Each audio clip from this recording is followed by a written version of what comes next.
what is the channel mindset and some misconceptions or maybe the dangerous assumptions that we are as a vendor that assume when we are dealing with the channel. This is common assumptions that we need to understand and realize before we deal with any channel. So we assume wrongly that your sales pitch can be one size fits all, which is not true. Don't assume that your presentation or maybe your sales presentation can be used the same way with customer and also with the partners. It's not true.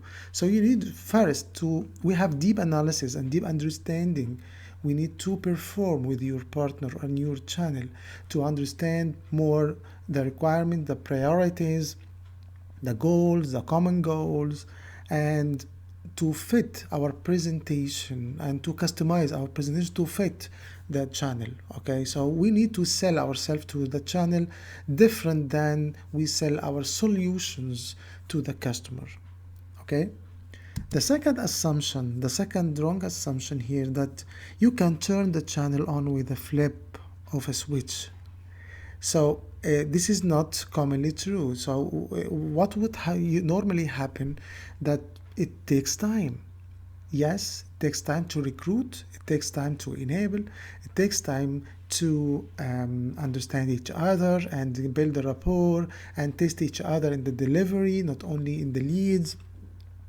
So the normal standards here tell us that from 12 to 18 months, this is a common period that takes to build a reliable and sustainable channel revenue from your channel.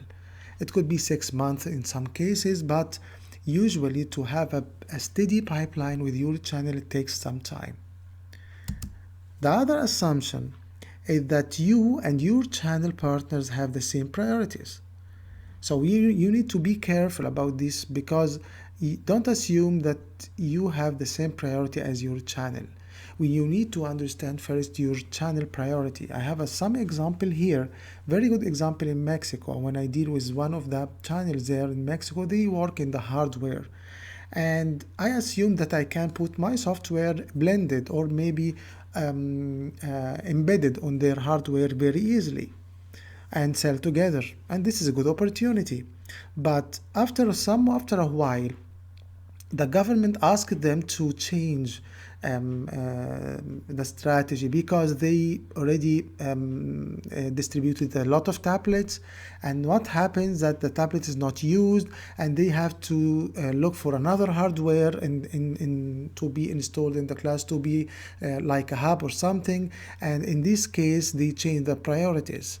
So I need to adapt myself on this new priority. So lump sum, I need to summarize here that we need to understand the priority very well, and don't assume you have the same priority with your channel.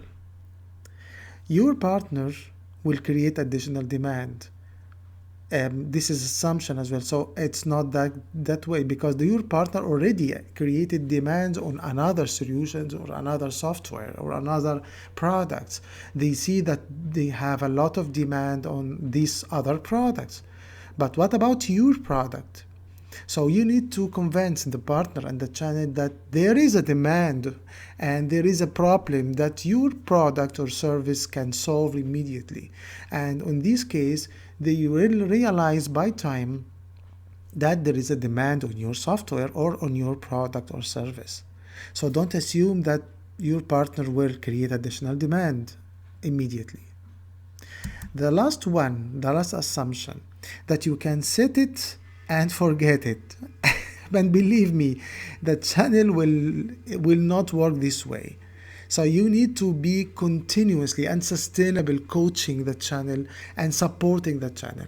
And the message here is that we need to make this channel successful. If the channel is successful, you will be successful as well. Okay, so it's a sustainable effort, champion's effort, to make the channel successful, and then we'll get a good return on your business as well. Thank you.